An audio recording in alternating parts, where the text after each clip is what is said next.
வணக்கம். திசைகளின் 5 மணி செய்திகள். இன துவேஷ வாசகத்தை காட்சிக்கு வைத்திருந்த சோழ வியாபாரியும் அவரின் மனைவியும் கைது.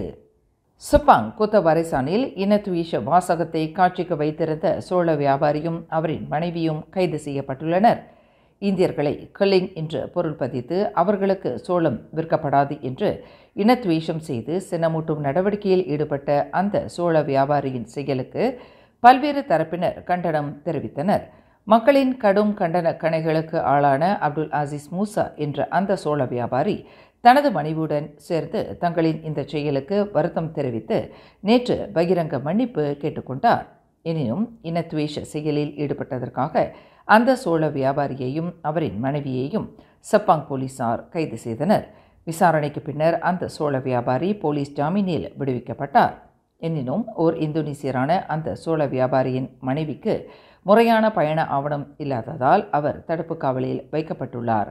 அச்சோழ வியாபாரி தற்போது நிந்தனை சட்டத்தின் 505வது பிரிவின் கீழ் விசாரணை செய்யப்பட்டு வரும் வேளையில் அவரின் மனைவி ஒரு சாட்சியாக வழக்கில் ஆஜராகுவார் என்று ஸ்லாங்கூர் மாநில போலீஸ் தலைவர் டத்தோ ஹுசேன் ஒமர் கான் தெரிவித்தார். விசாரணை அறிக்கை துணை பப்ளிக் ப்ராசிக்யூட்டர் அலுவலகத்தில் சமர்ப்பிக்கப்படுவதற்கு முன்னதாக அறிக்கையை முழுமையாக தயாரிக்கும் பணி தற்போது நடைபெற்று வருவதாக டத்தோ ஹுசேன் ஒமர் குறிப்பிட்டார். ஸ்லாங்கூர் மாநிலத்தில் அதிகரித்து வரும் குற்றச்செயல்களை தடுக்கவும் விரைந்து கண்டுபிடிக்கவும் மாநிலத்தில் வியூகம் நிறைந்த பகுதிகளில் ரகசிய கேமராக்களை பொருத்தும்படி மேன்மை தங்கிய ஸ்லாங்கூர் சுல்தான் ஷரஃபுடின் இத்திஷா இன்று உத்தரவிட்டுள்ளார்.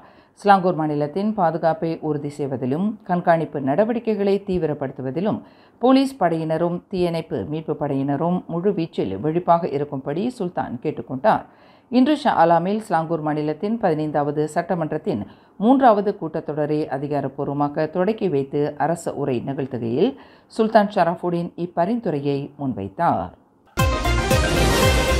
கோலாலம்பூர் மாநகரில் மக்கள் தொகை அதிகரிப்பு காரணமாக அவர்களின் தேவைகளை பூர்த்தி செய்யும் வகையில் இனி கட்டப்படவிருக்கும் புதிய பள்ளிகள் 10 முதல் 17 மாடிகளை கொண்டிருப்பதற்கு கோலாலம்பூர் மாநகர் மன்றமான DBKL பரிந்துரை செய்துள்ளது. கோலாலம்பூர் மாநகரில் காலி நிலங்கள் சுருங்கிவிட்டன. நாட்டின் தலைநகர் என்ற முறையில் மேம்பாடுகள் தொடர்ந்து நடைபெற்று வருவதால் இனி பரிந்துரைக்கப்படும் புதிய பள்ளிகள் உச்ச வரம்பாக 17 மாடிகளை கொண்டிருக்கும் என்று DBKL பரிந்துரை செய்துள்ளதாக கூட்டரசு பிரதேசத்திற்கான பிரதமர் துறை அமைச்சர் டாக்டர் ஜலிஹா முசாஃபா தெரிவித்தார். இவ்வாறு 10 முதல் 17 மாடிகள் வரை பள்ளிகள் கட்டப்படுவது மூலம் மாணவர்களுக்கான அனைத்து அடிப்படை வசதிகளும் அந்த கட்டிடத்திற்குள்ளேயே இருப்பதற்கு வகை செய்யப்படும். மாணவர்களின் நலன் சார்ந்த அம்சங்கள் ஒருபோதும் புறக்கணிக்கப்படாது என்று நாடாளுமன்றத்தில் இன்று கேள்வி நேரத்தின் போது டாக்டர் ஜலிஹா இதனை தெரிவித்தார். பினாங்கு பாலத்திலிருந்து கடலில் குதித்த ஆடவர் மூழ்கி இருக்கக்கூடும் என்று அஞ்சப்படுகிறது. இன்று செவ்வாய்க்கிழமை அதிகாலை 2:15 மணியளவில் பினாங்கு பாலத்தின் 5.5வது கிலோமீட்டரில் 48 வயது மதிக்கத்தக்க ஆடவர் கடலில் குதித்ததாக நம்பப்படுகிறது. இச்சம்பவம் குறித்து கிடைக்கப்பட்ட தகவலின் அடிப்படையில் அந்த ஆடவரை தேடும் பணி முடுக்கிவிடப்பட்டுள்ளதாக ஜார்ஜ்டவுன் மாவட்ட போலீஸ் தலைவர் உதவி கமிஷனர் அப்துல் ரசாக் முகமது தெரிவித்துள்ளார். தீயணைப்பு மீட்பு படையினர் உட்பட இதர மீட்பு பணி ஏஜென்சிகளின் உதவியுடன் தேடும் பணி முழுவீச்சில் மேற்கொள்ளப்பட்டு வருவதாக அவர் குறிப்பிட்டார். கடலில் குதித்தவர் பயன் லப்பாஸ் வட்டாரத்தைச் சேர்ந்தவர் என்று நம்பப்படுகிறது. பினாங்கு மாநில உரிமை குரல் இயக்கத்தின் ஏற்பாட்டில் கடந்த 11 ஆண்டுகளாக தொடர்ந்து நடைபெற்ற கல்வி விழாவில் இந்த ஆண்டு 12ஆம் ஆண்டு கல்வி விழா சிறப்பாக கொண்டாடப்பட்டது. கடந்த பிப்ரவரி 16ஆம் தேதி ஞாயிற்றுக்கிழமை பினாங்கு மாண்டேன் தமிழ் பள்ளி வளாக மண்டபத்தில் நடைபெற்ற இந்த கல்வி விழாவை பினாங்கு துணை முதலமைச்சர் ஜக்தீப் சிங் தியோ அதிகாரப்பூர்வமாக தொடக்கி வைத்தார். இந்நிகழ்வில் பினாங்கு மாநிலத்தில் 11 தமிழ் பள்ளிகளில் தேர்வு செய்யப்பட்ட 70க்கும் மேற்பட்ட மாணவர்களுக்கு பள்ளிக்கு தேவையான உபகரணங்கள் வழங்கப்பட்டன. பினாங்கு ஆட்சிக்குழு உறுப்பினர் டத்தோஸ்ரீ சுந்தரராஜு சோமுவின் பிரதிநிதியாக வகன் டலாம் சட்டமன்ற உறுப்பினர் குமரன் கிருஷ்ணன், வகன் ஜர்மால் சட்டமன்ற உறுப்பினர் சி யி கீன் மற்றும் அழைக்கப்பட்ட பிரமுகர்கள் இந்த கல்வி விழாவில் கலந்து கொண்டனர். நிகழ்விற்கு முத்தாய்ப்பு வைக்கும் வகையில் பொருள் உதவி வழங்கிய டாக்டர் சின்னையா நாயுடு அவர்தம் துணைவியார் ஜொபினாவுடன் கலந்து சிறப்பித்தார்.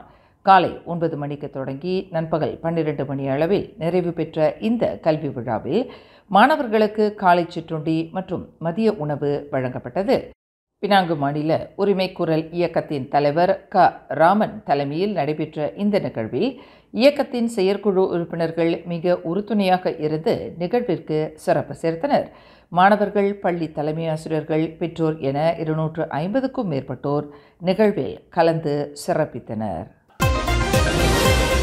மலாய் மொழி நாட்டின் தேசிய மொழியாக கூட்டரசு அரசியலமைப்பு சட்டத்தில் குறிப்பிடப்பட்டிருந்தாலும் அதனை நிலைநிறுத்துவதிலும் மாண்புறச் செய்வதிலும் தவறி வருகிறோம் என்று பாஸ் கட்சி தலைவர் அப்துல் ஹாடி அவாங் நாடாளுமன்றத்தில் தமது ஏமாற்றத்தை வெளிப்படுத்தினார். மலாய் மொழி இந்த நாட்டில் இன்னமும் ஓரங்கட்டப்பட்டுள்ளது. அரசாங்க நிகழ்ச்சிகளில் கூட ஆங்கிலத்திற்கு முன்னுரிமை கொடுக்கப்படுவதாக மாராங் எம்பியான ஹடி அவாங் குற்றம் சாட்டினார். ஒரு நிகழ்வில் அதிகமான மலாய்க்காரர்கள் கலந்து கொண்டிருந்தாலும் 3 ஆங்கிலேயர்கள் கலந்து கொண்டார்கள் என்பதற்காக மலாய் மொழியை புறந்தள்ளிவிட்டு ஆங்கில மொழியில் நிகழ்ச்சி நடைபெறுவதாக ஹடி அவாங் குற்றம் சாட்டினார். அதிகாரத்துவ கடிதங்களிலும் ஆங்கிலத்தை பயன்படுத்துகிறோம். நீதிமன்றங்களில் கூட இன்னமும் ஆங்கில மொழியே மேலோங்கி இருப்பதாக மாமன்னர் உரைக்கு நன்றி தெரிவிக்கும் தீர்மானம் மீதான விவாதத்தில் கலந்து கொண்ட போது ஹடி அவாங் இதனை தெரிவித்தார். தாய்மொழியை உயிர் மூச்சாக கொண்டுள்ள சில நாடுகள் ஐநா பேரவையில் கூட தங்கள் தாய்மொழியில்தான் உரை நிகழ்த்துகின்றனர். அந்நிய மொழியை பயன்படுத்தும் தலைவர்கள் இன்னமும் காலனித்துவ பிடியிலிருந்து விடுபடவில்லை. தங்களின் தேசிய அடையாளத்தை கொண்டிருக்காதவர்கள் என்று ஹடி அவாங் சாடினார். கடா சுங்கைப்பட்டாணியில் சாலை ஓரத்தில் ஆடவர் ஒருவர் 40 லட்சம் ரிங்கிட் மதிப்புள்ள போதைப்பொருளுடன் பிடிபட்டார்.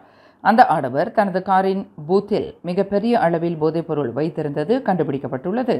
போதைப்பொருள் கடத்தல்காரர் என்று நம்பப்படும் 46 வயது மதிக்கத்தக்க அந்த ஆடவரிடமிருந்து 51 கிலோ போதைப்பொருளும் 14.9 கிலோ எக்ஸசி மாத்திரைகளும் கைப்பற்றப்பட்டதாக கிடா மாநில போலீஸ் தலைவர் டத்தோ ஃபிசுல் சாலே தெரிவித்தார்.